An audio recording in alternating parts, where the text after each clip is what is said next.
আপনারা জানেন না না এইভাবে তো এখানে যে 10 জন প্রার্থী আছেন এজেন্ট ভিতরে তারা নিয়েছেন, তার মধ্য থেকে 6 জন হলো ছাত্র দলের। আমি সেখানে গিয়ে দেখি ছাত্র দলের তাদের এজেন্ট হলো 6 জন। এখন যদি তারা শুধু নিজেদের লোকদের নিয়ে নিজেদের এজেন্ট দিয়ে যদি তারা এখানে ঢুকায়, তাহলে আমাদের এজেন্ট কি ভুল করলো?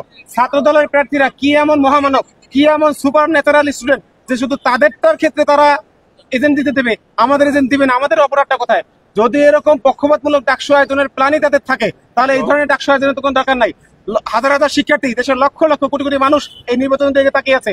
এই নির্বাচন থেকে দেখি বিশ্ববিদ্যালয় প্রশাসন থেকে শুরু করে সবাই কিছু দলের কাছে মূলত বিক্রি হওয়ার জন্য আগাম প্রস্তুতি নিয়ে রেখেছে। সেই প্রস্তুতির অংশ হিসেবেই তারা কিন্তু এখন দেখি সিলেক্টেড বাছাই কিন্তু তাদের এজেন্টকে তারা ঢুকতে দিচ্ছে, আমাদের এজেন্টদেরকে তারা সেই কেন্দ্র থেকে কিন্তু বের করে দিচ্ছে। আমরা মনে করি এভাবে যদি আজকে পুরো দিন যদি নির্বাচন চলে, এই নির্বাচন কোনোভাবেই শিক্ষার্থীদের কাছে গ্রহণযোগ্য হতে পারে না। আপনারা জানেন এবার কিন্তু প্রার্থীরা কোনো কেন্দ্রে ঢুকতে পারছে না, কিন্তু সকালে 7:30টার সময় যখন ভোট শুরু হয়নি, তখন আমাদের এজেন্ট যখন ঢুকছে ঝামেলা হওয়ার পর আমি সেখানে ঢুকতে পেরেছি ওই সময়।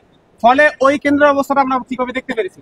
বাকি যে কেন্দ্রগুলো, সেই কেন্দ্রে আমাদের এজেন্টের কি অবস্থা, তারা তো সাথে ফোনও নিয়ে যায়নি এখন পর্যন্ত, কিন্তু সবগুলো আপডেট আমরা পাইনি। শুধু একটার মধ্যে আমি ঢুকতে পেরেছি, ঢুকে দেখেছি সেখানে সেই অবস্থা। আমার এজেন্টকে, সে তো সাধারণ শিক্ষার্থী, সে তো আমার মতো পলিটিক্যাল নেতা, সে সেখানে প্রতিবাদ করবে, সে কিন্তু বারান্দায় দাঁড়িয়ে আছে।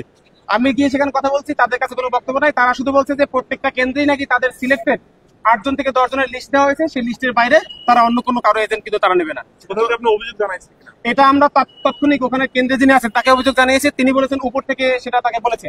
আমরা সেই উপর থেকে একদম সিনেটে যে নির্বাচন কমিশন অফিস, সেই অফিসে গিয়েছি, সেখানে যে সিআরও আছে তাকে আমরা অভিযোগ জানিয়েছি। সে বলছেন তিনি দেখছেন বলার পরও এখন পর্যন্ত 1.5 ঘন্টা পার হয়ে গেছে, এখন পর্যন্ত আমার এজেন্ট কিন্তু কেন্দ্রের বারান্দায় দাঁড়ানো আছে, তাকে এখনো ভিতরে ঢুকতে দেওয়া হয়নি।